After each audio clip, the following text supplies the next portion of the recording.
High বন্ধুরা, আমাদের agriculture বুক চ্যানেলে সবাইকে স্বাগত। এখন বোরো ধানের বীজতলা নিয়ে সবাই একটা খুব চিন্তায় আছেন যে বীজতলাগুলো বাড়ছে না, আবার অনেকের বীজ বেরোনোর পর কী হচ্ছে, সাদা সাদা হয়ে মরে যাচ্ছে। মানে 80 থেকে 90% এই সমস্যায় সবাই পড়েছেন। কিন্তু দেখুন, আমি আমার পাশের জমি আর আমার জমি তুলে দেখাচ্ছি। এটা আমার জমি, আর পাশে যেগুলো আছে সেগুলো অন্য আমাদের কাকু বা জেঠুর যাদের জমি। অবস্থা দেখুন, আমাদের চারা গাছের গ্রোথ কী সুন্দর। অনেকেই নানা রকমের ওষুধ দিচ্ছেন, কিন্তু তাতে কোনো কাজ পাচ্ছেন না। তার কারণ কি, যে অতিরিক্ত ঠান্ডা।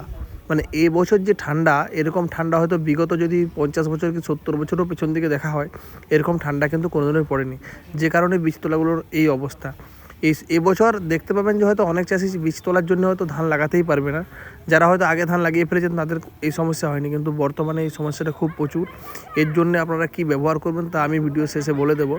এর জন্য আপনারা অবশ্যই ম্যানকোজেবটা মাস্ট রাখবেন, কারণ ম্যানকোজেবে সালফার রয়েছে। এছাড়া যদি কেউ পারেন সিঙ্গেল সালফার 10 কেজি বীজ প্রতি 200 গ্রাম করে ছড়াতে পারেন।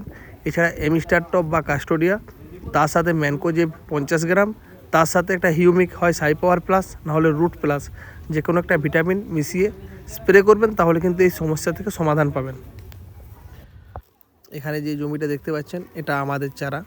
এই অবস্থা দেখুন, এখানে খুব সবুজ, কোনো রোগ নেই। কিন্তু পাশেই যদি যাদের আমার সাথে একসাথে আমরা বীজ ফেলেছিলাম, তাদের চারার কিন্তু অবস্থা খুবই খারাপ। সেটা আপনারা ভিডিওতে দেখছেন, বা পাশাপাশি সমস্ত জমি আমি দেখালাম। আমাদের চারা কিন্তু খুব সবুজ রয়েছে, পাশের চারা কিন্তু খুব